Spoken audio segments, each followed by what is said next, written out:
ത്രിയേക ദൈവത്തിന് സ്തുതി. യേശുവിൽ സ്നേഹവന്ദനം. പണിയുന്ന കെട്ടിടത്തിൻ്റെ ഉയരം അടിസ്ഥാനത്തിനും ഉണ്ടാകണമെന്നുള്ളത് സാമാന്യ ബുദ്ധിയാണ്.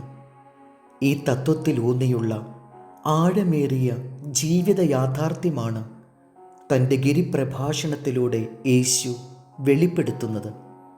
കെട്ടിടം പണിയുന്നതിനെക്കുറിച്ചല്ല, ജീവിതം പണിയുന്നതിനെക്കുറിച്ചാണ് യേശുവിന് മുന്നറിയിപ്പ് നൽകുവാനുള്ളത്. ജീവിതത്തെ ഉറപ്പുള്ളതാക്കേണ്ടത് എങ്ങനെയെന്ന് യേശുവിന് വ്യക്തമായ ധാരണയുണ്ട്. പ്രലോഭനങ്ങളുടെ കാറ്റുവീശിയപ്പോൾ അതിനെയെല്ലാം താൻ പ്രതിരോധിച്ചത് ദൈവവചനത്തിൽ ഊന്നി നിന്നുകൊണ്ടാണ്. ഓരോ പ്രലോഭനങ്ങൾക്കും മറുപടിയാക്കേണ്ട തിരുവചനങ്ങൾ യേശുവിനറിയാമായിരുന്നു. രാത്രികളിൽ ഏകനായി തൻ്റെ പിതാവിനോട് സംസാരിച്ചതിന് ശേഷമാണ് അവൻ തൻ്റെ നിർണായക തീരുമാനങ്ങളൊക്കെ എടുക്കുന്നത്. ഗത്സമനയിൽ വെച്ച് തൻ്റെ തീരുമാനങ്ങൾ ബലപ്പെടുത്തിയിട്ടാണ് കാൽവരിയിലേക്കുള്ള കുരിശെടുത്തത്.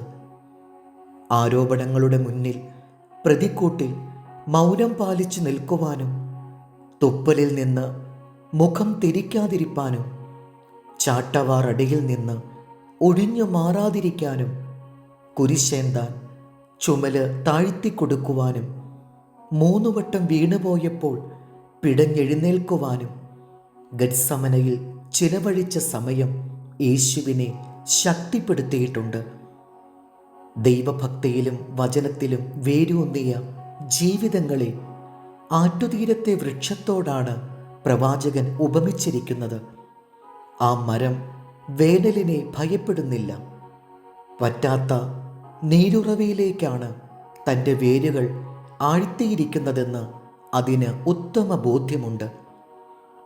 അത് കൊടുങ്കാറ്റിനെ പേടിക്കുന്നില്ല. ആരിലാണ് താൻ വേരുകൾ ഉറപ്പിച്ചിരിക്കുന്നതെന്ന് നന്നായി അറിയാം.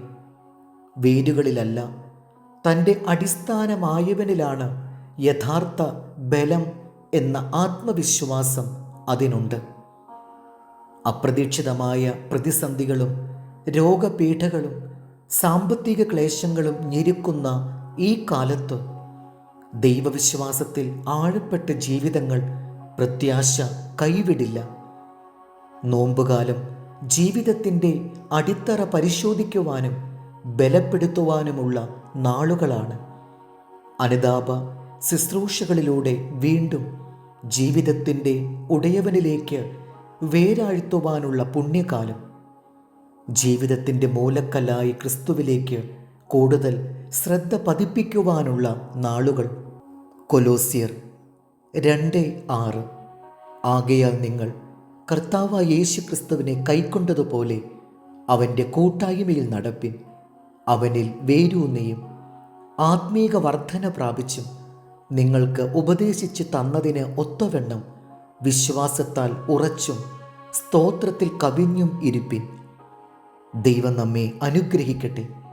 കർത്താവിൽ എളിയ ശുശ്രൂഷകൻ ഈരാളിലച്ചൻ.